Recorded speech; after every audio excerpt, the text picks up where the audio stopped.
કચ્છની અત્યાર સુધી ઓળખાયેલી 75 જીઓ હેરિટેજ સાઇટને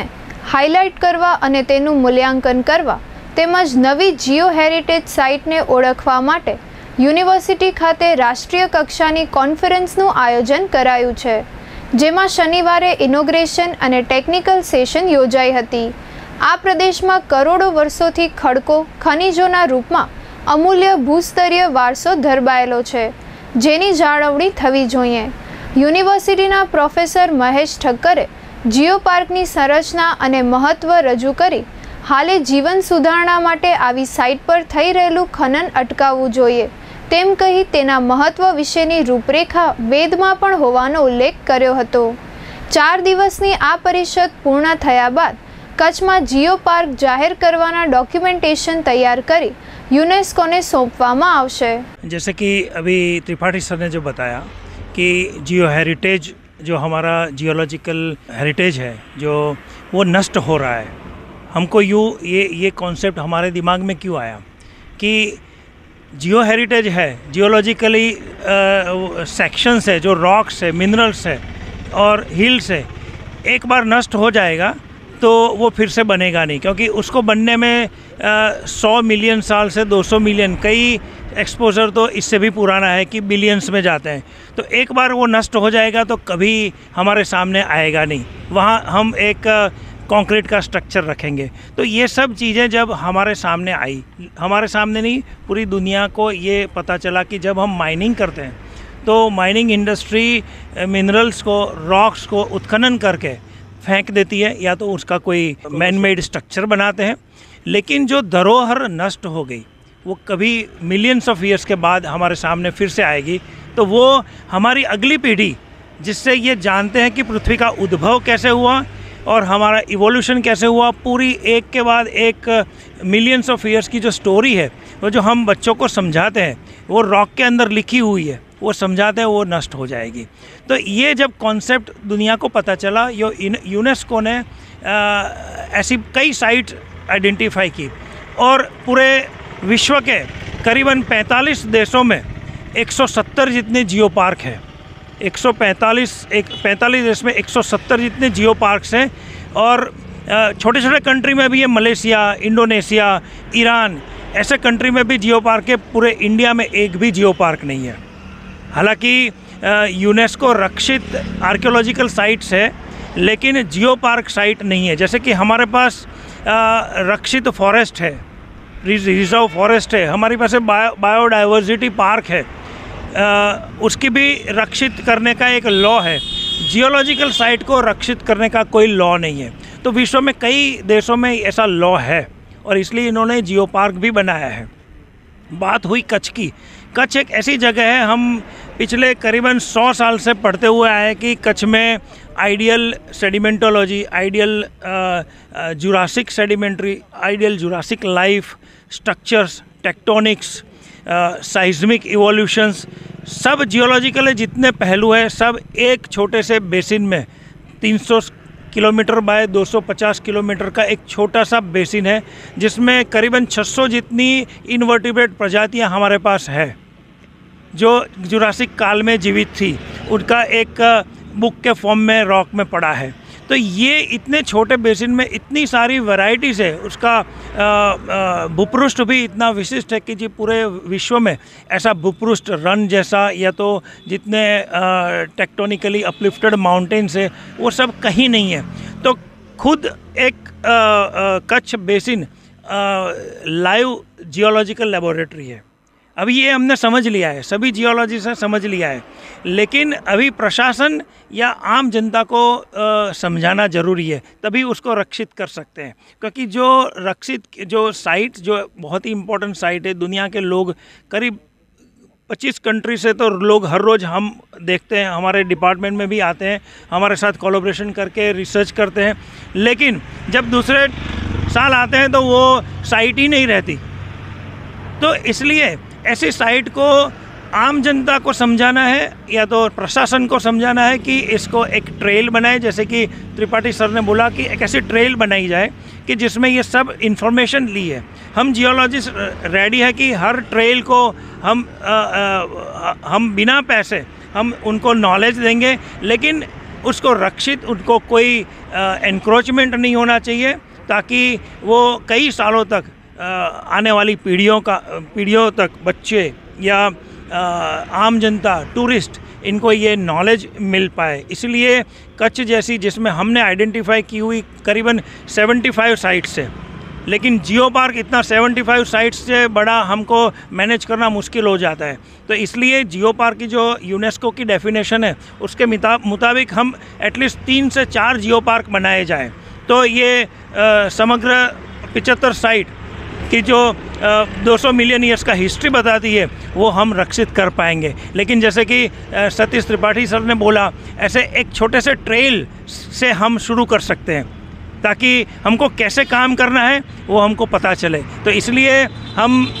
कलेक्टर, यहाँ के डिस्ट्रिक्ट कलेक्टर, यहाँ आयोजन अधिकारी या फिर मिनिस्टर, इसके बाद हम सेंटर के मिनिस्टर, उन सब से अप्रोच करके ये बोलना चाहते हैं कि जैसे दूसरे कंट्री में इतने बढ़िया जियो पार्क्स बनाए, उस जियो पार्क के तहत हम जियो टूरिज़्म का डेवलपमेंट कर सकते हैं और उससे हम रेवेन्यू भी कमा सकते हैं। तो सबसे बढ़िया बात है कि ये काम दूसरे कंट्री में हो रहा है, उनका प्रोटोटाइप भी हम ले लें तो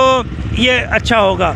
दूसरी बात करिए तो ये 4 दिन का हमारा वर्कशॉप है, उनमें हमने GMDC को इनवाइट किया था। गुजरात मिनरल डेवलपमेंट कॉरपोरेशन की यहाँ GMDC की माइंस है, जिसमें पानंद्रो माइन, लिग्नाइट की उमरसर माइन और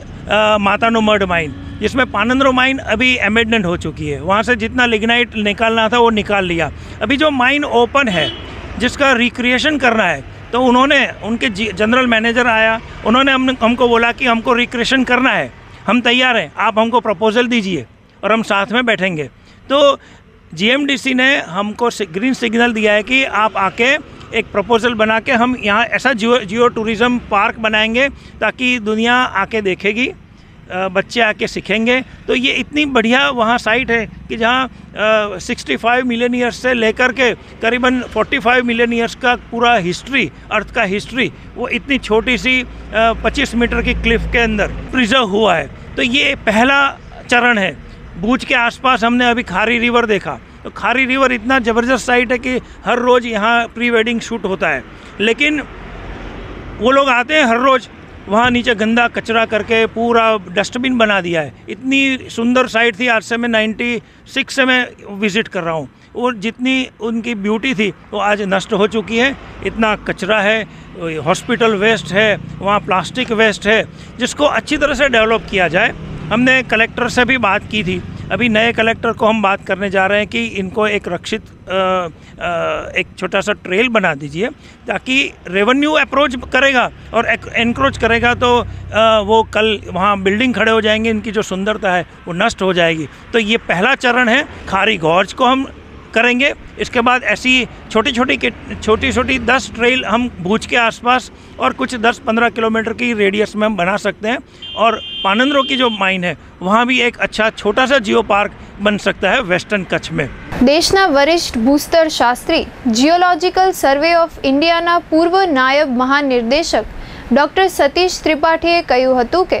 વિશ્વના 46 દેશમાં 176 ગ્લોબલ જીઓ પાર્ક છે, परंतु भारत में अपनी पासे एक पण जियो पार्क नहीं। मैं डॉक्टर सतीश त्रिपाठी हूँ, मैं general secretary society of earth scientist. हम लोग पिछले 3-4 साल से अपने जियोलॉजिकल हेरिटेज को बचाने की मुहिम में लगे हुए हैं, और इस संदर्भ में हम विस्तृत रूप से भारत के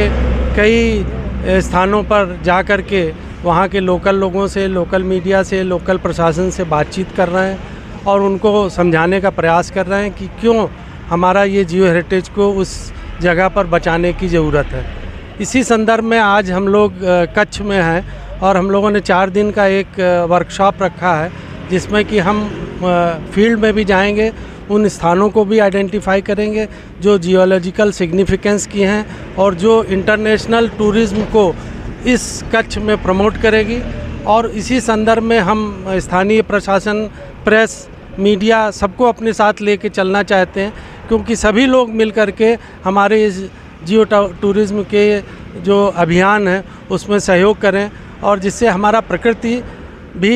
बचे और हमारा समाज भी शिक्षित हो और आगे भविष्य में आने वाली पीढ़ियों के लिए भी हम कुछ धरोहर को बचा करके रख सकें। देखिए, अभी हम पिछले 2-3 दिन से इस क्षेत्र में काम कर रहे हैं और अभी हमने इस विषय में प्रपोजल तैयार करने शुरू किया है कि हम एक जियो ट्रेल तैयार करें, जिस ट्रेल के अंदर कुछ पॉइंट्स को हम लोग आइडेंटिफाई कर रहे हैं, जैसे 7-8 पॉइंट्स हैं जो बहुत अच्छे हैं, जो कॉमन लोगों को ये समझने लायक भी है और उनमें वो इंटरेस्ट भी डेवलप करेगा। उस ट्रेल्स को हम जोड़ेंगे एक दूसरे से, उन पॉइंट्स पर जो साइंटिफिक डाटा पॉपुलर एंगल से उसको जनरेट करेंगे और उसको लिंक करेंगे लोकल संस्कृति, लोकल के लोग जो हैं उनसे उसको जोड़ने का प्रयास करेंगे। और हमारे पास एक स्मृति वन है जिसमें कि पूरा अर्थ साइंस से रिलेटेड पूरा डिटेल दिया हुआ है और हमारा जो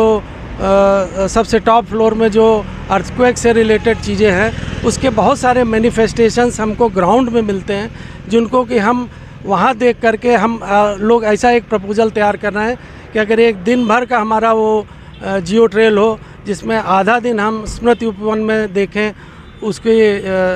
थ्योरी को भी समझें और फिर आधे दिन इस ट्रेल को हम ग्राउंड में देखें और महसूस करें कि जो हमने स्मृति वन में देखा है उसको हम कैसे ज़मीन में उतरा हुआ देखें। तो ये एक दिन का हम जियो टूरिज्म पैकेज डेवलप करने की कोशिश कर रहे हैं। हम एक ऐसा प्रपोजल तैयार करेंगे जो स्थानीय गवर्नमेंट है उसको प्रपोज करेंगे, उसकी कॉपीज़ प्रेस मीडिया और राज्य सरकार को भी देंगे। इसमें बहुत सारा कोई पैसा नहीं लगेगा। हम एज ए साइंटिफिक कम्युनिटी हम जो साइंटिफिक डेटा है फ्री ऑफ कॉस्ट प्रोवाइड करेंगे। हम खुद मेहनत करेंगे, अपना समय देंगे, वो डेटा को तैयार करेंगे और इस फॉर्मेट में तैयार करेंगे कि आम जनता उसको समझ सके, उसके महत्व को समझ सके। वो चीज़ों को हम ला करके तैयार करेंगे। हम ये चाहेंगे कि स्थानीय प्रशासन और राज्य प्रशासन उसको हमको सपोर्ट करे, हम वो चीज़ों को लाएं तो जो जियो ट्रेल बने और जो हमारे जियोलॉजिकल 6-7 पॉइंट्स होंगे उन जगहों पर कोई इंक्रोचमेंट ना हो, उसकी क्लीनलीनेस हो, स्वच्छता हो और कुछ ऐसा एमिनिटीज़ भी छोटी डेवलप हो कि जिसमें कि लोग आएँ तो उनके बैठने का या चाय पानी का कुछ छोटा कैफेटेरिया इस टाइप की चीज़ हो, जिससे कि हम उस चीज़ों को सुरक्षित भी कर सकें, उसको जनता को एजुकेट भी कर सकें और उसके साथ उसमें टूरिज़्म भी डेवलप कर सकें। जब तक आम जनता हमारे साथ नहीं जुटेगी तब तक हमारा जियो हेरिटेज कंजर्वेशन का अभियान सक्सेसफुल नहीं होगा।